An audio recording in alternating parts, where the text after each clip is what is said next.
So the global trade war, who's in the crossfire? How is the rest of the world adapting? China's big boat doctrine. Smaller nations survive the economic storm by allying with China. Vietnam, Cambodia, and Yemen become trade partners. The EU potentially against U.S. dominance. Africa and Latin America, new investment zones for minerals and agriculture. Example, USS Truman rendered inoperative due to part shortage. Real consequence of global interdependence. So even that with the USS Truman, guys, we got to pay attention. They be like, all this like posturing, like, yeah, if anybody touches our stuff, we gonna light them up. Yeah, they've been lighting up the USS Truman to the point that it's inoperable. Yeah. Like, start to tell people, hey, I'm when gonna you say lighting them up, dropping bombs on it? Bro, really they're just not allowing parts to get through, which they would use to fix the boat. Yeah, but what I'm trying to say is for these people to be attacking that ship, they do not respect us. They do not fear the consequences neither. Yeah.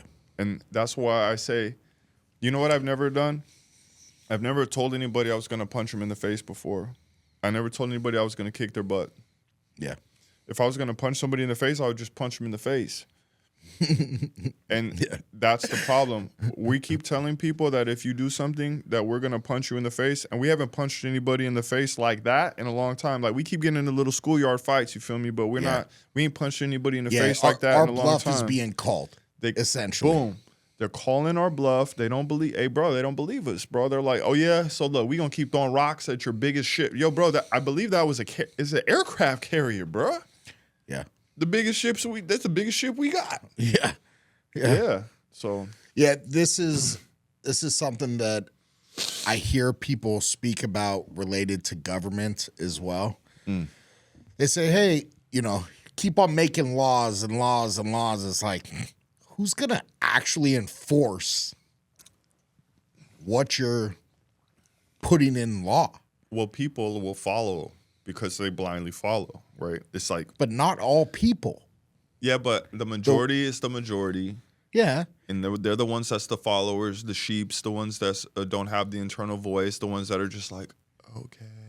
Yeah. Yeah, and that's why they're the ones that are constantly being taken advantage of. Yeah, there you go. And then the other ones that are like, who's actually going to enforce this? They're out there doing what they want to do, just like in Oakland and SF and these places where you mean like the career bippers? Yeah, there you go. Yeah. Breaking windows in order to get into the car to where it's like, all right, man, I'm just going to leave my car door unlocked so you could just open it. I'm going to leave the windows down so you don't break the window so you can see that there's nothing in here, right? And because the reality is there is very little enforcement. They put the law out there, but it seems like, in a way, society is benefiting those people that just go and do what they need to do. And see, like, that's how things happen over time that become unconstitutional. Like, so it's like, how long can every 15 seconds a car is being broken into in the city of San Francisco?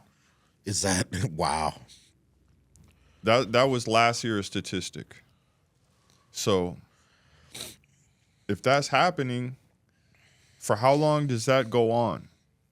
Until they say, you know what? We can't have enough cops out everywhere to catch these people. So you know what we should do? We should start putting cameras up everywhere like Europe. But that's un-American because it's unconstitutional, because now everybody's worried about them being watched just walking by doing their normal stuff. Yeah. But you don't want them criminals though, right? But you see, you have to be able to pick your poison. You have to know, hey, something is part of something or not. You can't have everything. You cannot have everything. You cannot have your cake and eat it too. You know what I mean? So later on, when they got all these cameras up, because there wasn't enough enforcement and all these threats was being made, but nothing got done. Don't come crying later talking about, oh, it's unconstitutional. Well, I don't know, bro. And I agree with that. I agree it's unconstitutional. I don't want cameras everywhere. But damn, what's going to stop? Yeah, I know. What's going to stop all the killing in Chicago? What's going to stop all the killing in the streets in Oakland, in Detroit, in DC? What's going to stop all the bipping in San Francisco?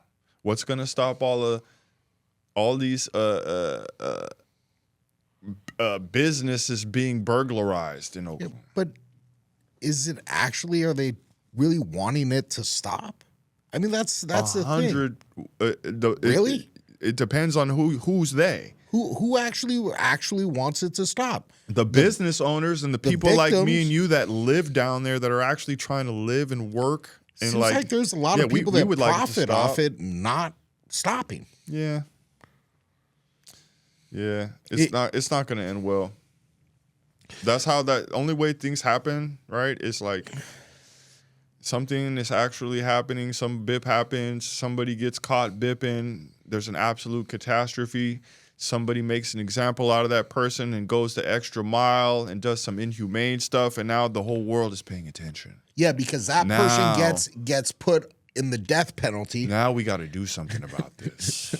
You understand? That's how things work. So, humanity is like that. It's we first get it's want, need, and then have to. That's the way we think. Yeah. And it's unfortunate, but that's what happens. That's where we go.